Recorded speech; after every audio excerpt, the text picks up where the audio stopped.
छोटी सोच और पैरों की मोच लोगों को आगे नहीं बढ़ने देती है। नमस्कार दोस्तों, मैं हूं डॉक्टर राम पांडे। एक छोटी सी कहानी लेकर के आप लोगों के सामने पेश हूं। किसी शहर के रेलवे स्टेशन पे एक भिखारी रहता था। वहां आने जाने वाली रेलगाड़ियों में बैठे यात्रियों से भीख मांगकर अपना पेट पालता था। एक दिन जब वह भिखारी मांग रहा था तो सूट बूट पहने एक लंबा सा व्यक्ति उसे दिखा। उसने सोचा कि यह व्यक्ति बहुत अमीर लगता है, भीख मांगने पर यह मुझे जरूर अच्छे पैसे देगा।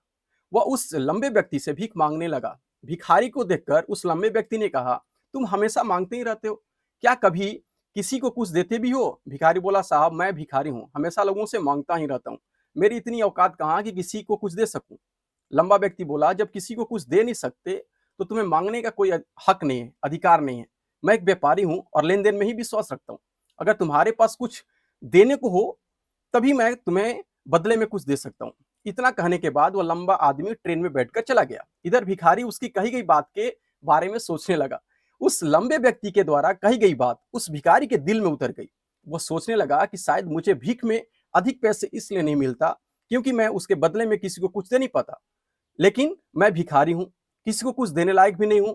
लेकिन कब तक मैं लोगों को बिना कुछ दिए केवल मांगता ही रहूंगा? बहुत सोचने के बाद उस भिखारी ने निर्णय किया कि जो भी व्यक्ति उसे भीख देगा उसके बदले में वह भी उस व्यक्ति को कुछ जरूर देगा। लेकिन अब उसके दिमाग में यह प्रश्न चल रहा था, वह खुद भिखारी है तो भीख के बदले में वह दूसरे को क्या दे सकता है?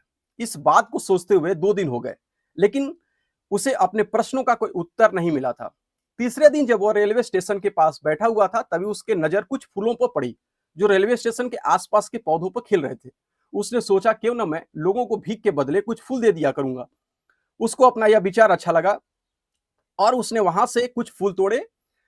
अब वह ट्रेन में भीख मांगने पहुंचा। जब वह भी कोई उसे भीख देता तो उसके बदले में वह भीख देने वालों को कुछ फूल दे देता। उन फूलों को लोग खुश हो कर अपने पास रख लेते थे। अब भिखारी रोज तोड़ता और भीख के बदले में उन फूलों को लोगों में बांट देता था। कुछ ही दिनों में उसने महसूस किया कि अब उसे बहुत अधिक लोग भीख देने लगे। वह रेलवे स्टेशन के पास के सभी फूल को तोड़ लाता था।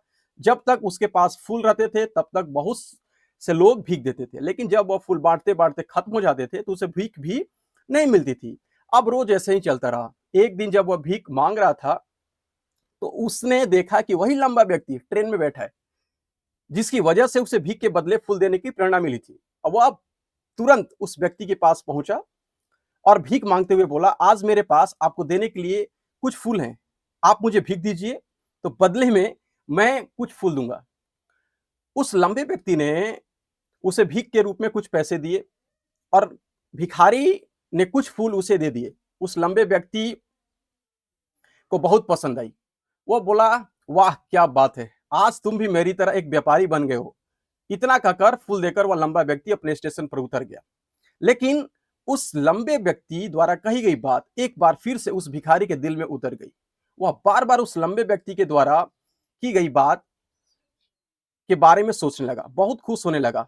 उसकी आंखें अब चमकने लगी। उसे लगने लगा कि अब उसके हाथ सफलता की वह चाबी लग गई है जिसके द्वारा अपने जीवन को बदल सकता है। वह तुरंत ट्रेन से नीचे उतरा और उत्साहित होकर बहुत तेज आवाज में ऊपर आसमान की तरफ देखकर बोला, मैं भिखारी नहीं, मैं तो एक व्यापारी हूं, मैं भी अमीर बन सकता हूं। लोगों ने उसे देखा तो सोच लगा कि शायद वह भिखारी पागल हो गया और अगले दिन से वह भिखारी उस स्टेशन पर फिर कभी नहीं दिखा। लेकिन 6 महीने बाद इसी स्टेशन पे दो सूट बूट पहने हुए यात्रा कर रहे थे। दोनों ने एक दूसरे को देखा तो उसमें से एक ने दूसरे से हाथ मिलाया और कहा, क्या आपने मुझे पहचाना? दूसरे व्यक्ति बोला, नहीं, क्योंकि मेरे हिसाब से हम लोग पहली बार मिल रहे हैं। पहला व्यक्ति बोला, नहीं, आप शायद याद कीजिए, हम पहली बार नहीं बल्कि तीसरी बार मिल रहे हैं। दूसरा व्यक्ति बोला, मुझे याद नहीं, वैसे हम पहले 2 बार कब मिले? अब पहला व्यक्ति मुस्कुराया और बोला, हम पहले भी 2 बार इसी ट्रेन में मिले थे। मैं वह भिखारी हूं जिसको आपने पहली बार में बताया कि मुझे जीवन में क्या करना चाहिए और दूसरी मुलाकात में बताया कि मैं वास्तव में कौन हूं। दूसरा व्यक्ति मुस्कुराया और अचंभित होकर बोला, ओ याद आया, तुम वही भिखारी हो जिसे मैंने एक बार भीख देने से मना कर दिया था और दूसरी बार मैंने तुमसे कुछ फूल खरीदे थे। लेकिन आज तुम यह सूट बूट में कहाँ जा रहे हो और आजकल क्या कर रहे हो? तब पहला व्यक्ति बोला, हाँ मैं वही भिखारी हूं, लेकिन अब मैं फूलों का एक बहुत बड़ा व्यापारी हूं और इसी व्यापार के काम से ही दूसरे शहर जा रहा हूं। कुछ देर रुकने के बाद वह फिर बोला, आपने मुझे पहली मुलाकात में प्रकृति का वह नियम बताया जिसमें अनुसार हमें तभी कुछ मिलता है जब हम कुछ देते हैं। लेन-देन का यह नियम वास्तव में काम करता है। मैंने यह बहुत अच्छी तरह महसूस किया है, लेकिन मैं कुछ खुद को हमेशा भिखारी ही समझता रहा। इसके ऊपर उठकर मैंने कभी सोचा ही नहीं, और जब आपने मेरी दूसरी मुलाकात हुई, तब आपने मुझे बताया कि मैं एक व्यापारी बन चुका हूँ। अब मैं समझ चुका था कि मैं वास्तव में एक भिखारी नहीं, व्यापारी बन चुका हूँ। मैंने समझ लिया था कि लोग मुझे इतना भीख क्यों नहीं देते, क्योंकि वह मुझे भीख नहीं दे रहे थे, बल्कि उन फूलों का मूल्य चुका रहे थे। सभी लोग मेरे फूल खरीद रहे थे, क्योंकि इससे सस्ते फूल उन्हें कहाँ मिलते। मैं लोगों की नज़र में एक छोटा व्यापारी था, लेकिन मैं अब अपनी नज़र में एक भिखारी ही था। आपके बताने पर मुझे समझ आया कि मैं एक छोटा व्यापारी हूँ।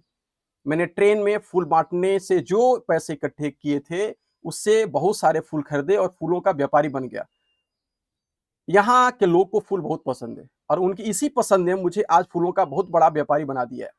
दोनों व्यापारी अब खुश थे और स्टेशन आने पर साथ उतरे और अपने-अपने व्यापार की बात करते हुए आगे बढ़ रहे थे।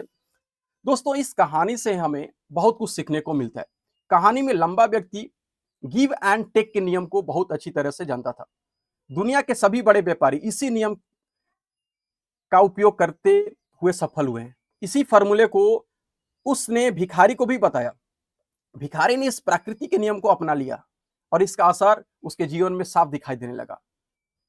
उसने अपनी सोच बदली और उसकी जिंदगी बदल गई। यह कहानी हमें बताती है कि हम यदि अपनी सोच बदल लें तो कुछ भी हासिल किया जा सकता है। यदि हम कुछ खुद को छोटा समझते रहेंगे तो हम हमेशा छोटे ही बने रहेंगे। बड़ा बनने के लिए हमें अपनी सोच बदलना होगा और खुद के बारे में बड़ा सोचना होगा। कहानी का सार यह है कि सफलता आपकी सोच में छुपी होती है। खुद का आत्मविश्वास जगाएं, अपनी सोच को बड़ा बनाएं। देखिए कैसे आप एक सफलता के शिखर पर पहुंच जाते हैं। और वीडियो पसंद आती है तो जरूर लाइक, सब्सक्राइब, शेयर कर दीजिए। मिलते हैं नेक्स्ट वीडियो में। तब तक के लिए जय हिंद, वंदे मातरम।